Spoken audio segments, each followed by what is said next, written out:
mwana nanga zoka ozali soba boye kende na caisse d'épargne kobomba mosolo na yo po kozala su. Voilà bandeko balandi lelo oyo ndenge toyebi ke tozali ko fêter journée internationale ya épargne.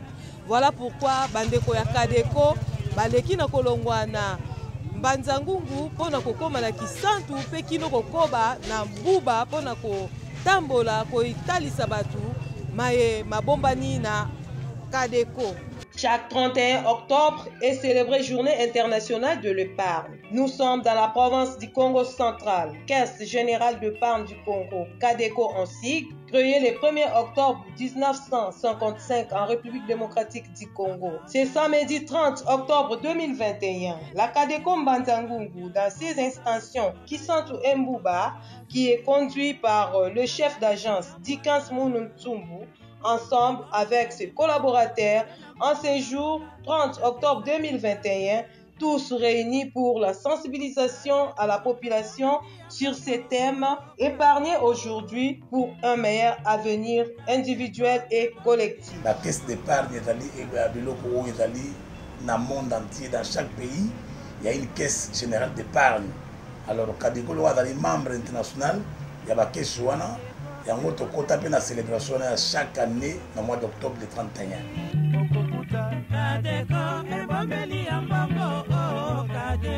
Les cortèges de l'équipe de Mbanza Ngungu pour Kisantu Ikisi.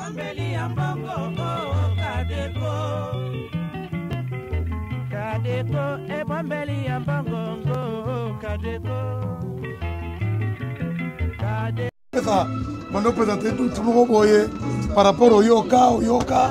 Mais dans la cirque, on a qui satisfait. On a des pliants, au Tanga. Vous avez bien, sans problème. Par rapport au Yoga, Kadeko, tout ça là. Kadeko est dans l'État. Kadeko est dans l'État. Il a créé le plus de 10 juin 1950.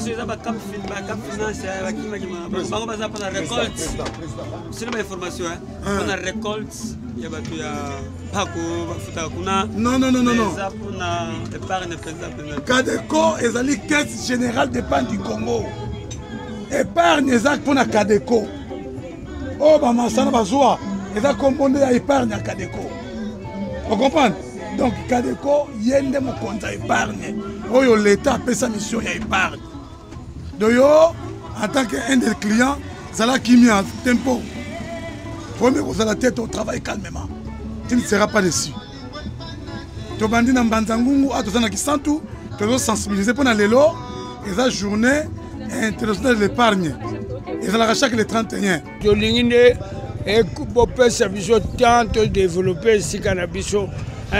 Biso moko ke butinda ka mutwawa ifwe zala ya makasi bangi ifwe koma na mboka na biso boto sufraka mingi kukene ngungu tika mboko tokowakate lokula Kadeko ayaka wa ifwe koma munene tozo bongisa mama bela tozo tshako na machine ba ordinateur parce que tozaina ko bongisa nanu Mbanza Ngungu wezali bureau central Kisantu Mbuba tolanda lango po koma munene tolini bongo. Kadeko a une mission à l'État. Depuis la création le 10 juin 1950, l'État a appelé ça Kadeko ma mission. La première mission qui est presque capitale, c'est la récolte de l'épargne auprès de la population. Kadeko a récolté l'épargne. Bien que ma mission secondaire est allée, Kadeko a percevoir un bon trésor public. Kadeko a foutu l'argent, il y a l'État. A dit on a tra. Kadeko a ça la mambébélé. Mais mission principale, Ouana.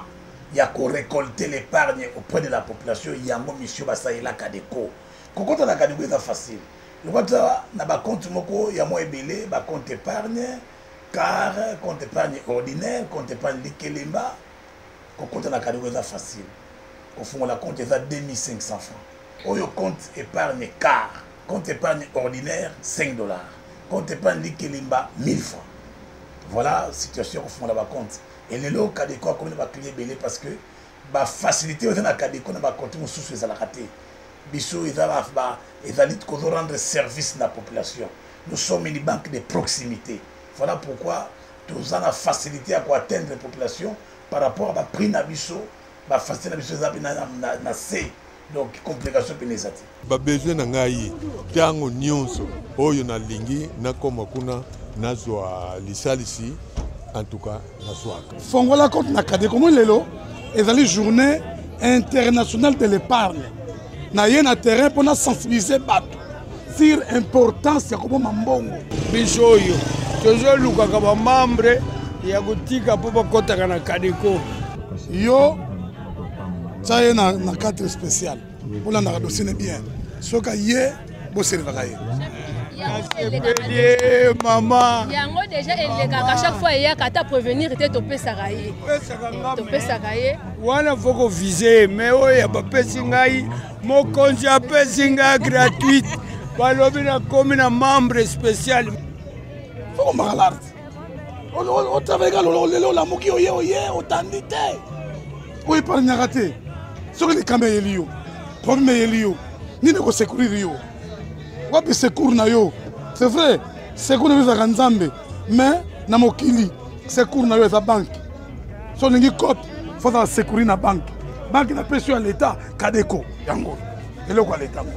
Kadeko a vraiment etambolaka kitoko. Etambolaka vraiment kitoko, histoire mabezate. Donc bato tout bakendaka kuna bazara satisfait.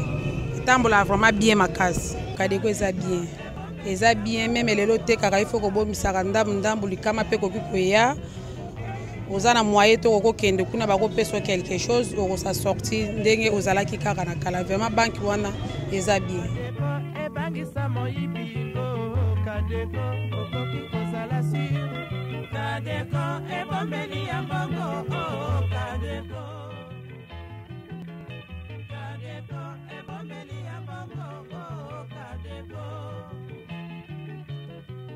Moi personnellement ko bomba mbongo vraiment na ndeko ko kate.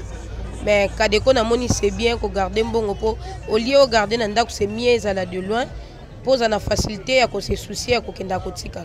Toza wana mbuba wa na bandeko na bisa Kadeko toza na bisu bien na bango. Moko tatera rapport à mileti tesi.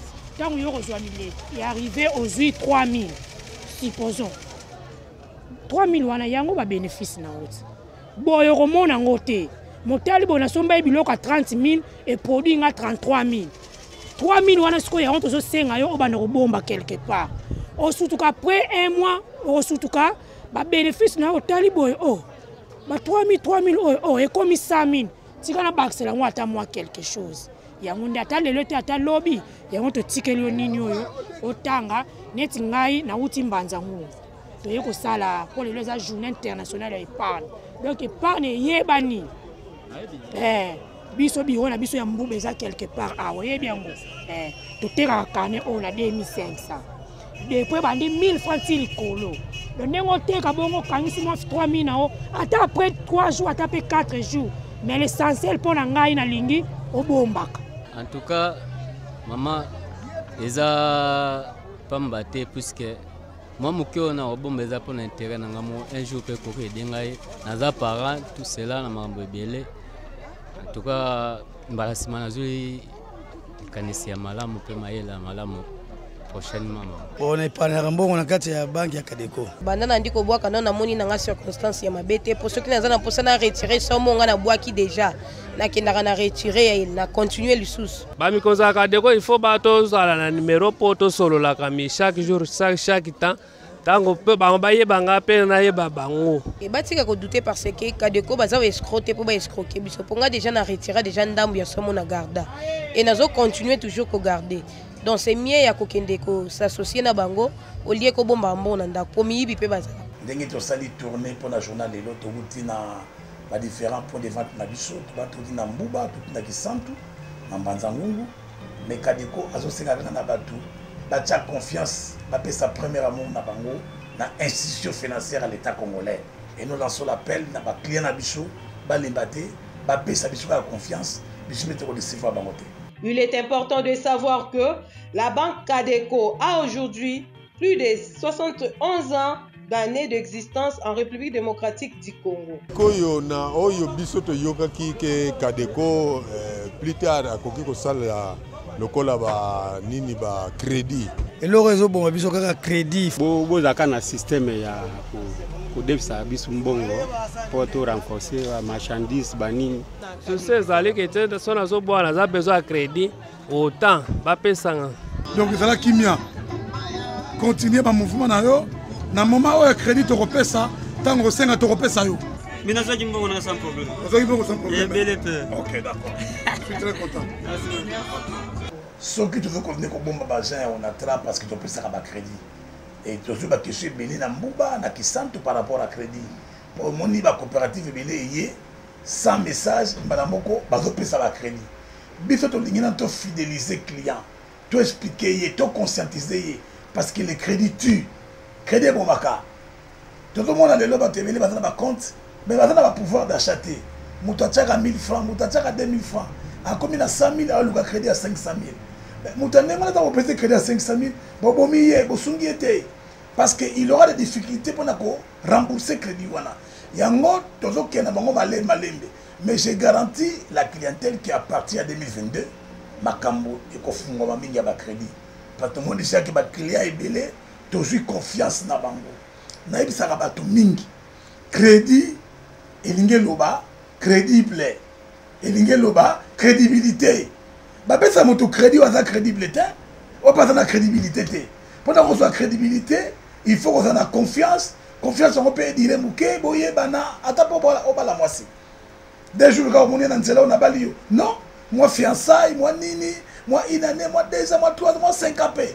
osentir ke bisaïl eza bien après oapproche ye oluki dote na ye okepesa ndenge mpe biso toza na kadeko biso awa ezali pédagogie tolingi toenseigner nano bato rôle ya kadeko tosalaka nini épargne ezali nini yango nasali lelo ezali message pédagogique lokola bato ebele bacomprendre bakomi fidèle bamiso tosali yango déjà une année bamiso déjà tosali 2 ans maintenant tolobi oui voilà maintenant un moment propice mpona bato na biso mpe tobanda koservir bango mais déjà on le fait tosala yango malembe toteste mutu tosali mwa betini na biso de faisabilité topesi mais tozo garantir population qu'à partir de 2022 makambo ekofungama mpona bato nyonso. La Cadeco est conduite par Madame Ernest Bakajika Akisantu et Ambouba par Irène Ngiadi. L'épargne, c'est la partie des revenus non consommés que vous pouvez mettre quelque part pour les vieux jours. La personne naît, grandit et meurt. Et avant de mourir, la personne traverse des temps difficiles.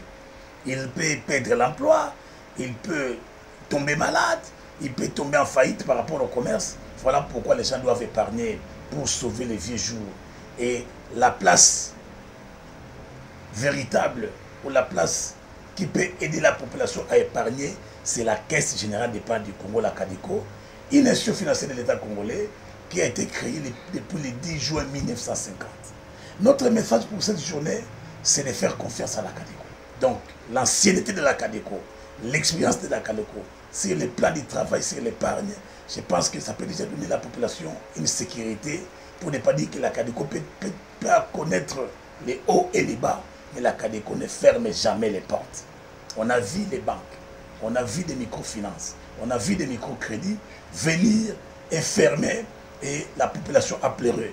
La Cadeco, même s'il connaît des turbulences ou des perturbations, mais à un certain niveau, comme l'État ne meurt jamais, la Cadeco ne mourra jamais. Et nous continuons à parler à la population de ne pas être distrait. Parce qu'aujourd'hui, il y a des aventuriers. Beaucoup de personnes viennent avec l'aspect du crédit. Après une année, 2 ans, il va prendre l'enveloppe et il faut avec l'argent. On a des échos partout à Kisantu, on a des échos à Kimpese, par-ci, par-là. Il y a des coopératives qui ont fermé, qui ont fui avec l'argent de la population.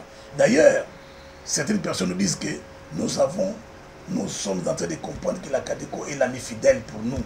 Parce que la Cadeco fait un travail qui est palpable depuis aujourd'hui presque 71 ans. Donc, nous continuons à donner confiance et nous continuons à demander cette confiance mutuelle ou réciproque avec la population. Pour entrer à la Cadeco, c'est facile. Nous avons des comptes, des petits comptes épargne, épargne ordinaire, épargne car, épargne Likelemba et tant d'autres comptes. Mais pour entrer à la Cadeco, c'est facile.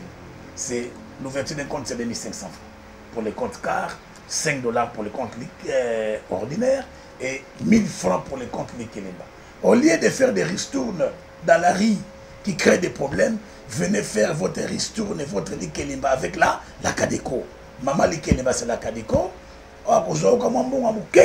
Donc je pense que nous sommes sereins et nous lançons encore l'appel, même aux autorités du pays, d'aider la Cadeco, de secourir la Cadeco. La Cadeco, c'est leur maison, c'est leur banque. La Cadeco, c'est l'émanation de l'État congolais.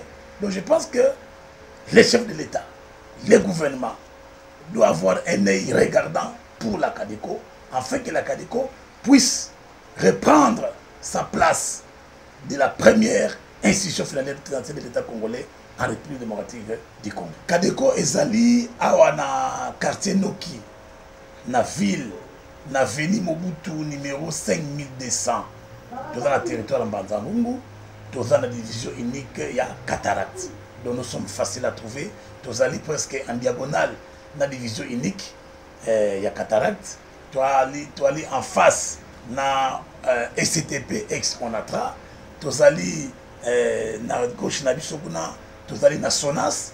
Donc tu vas bien à Katikati. Tu as facilité mobimba pour nous na Cadeco na Nzela. Okosala effort mon côté pour moi la Cadeco. Mwana nanga zoka ozali soba boye kende na caisse d'épargne kobonga mosolo na yo mpo kozala su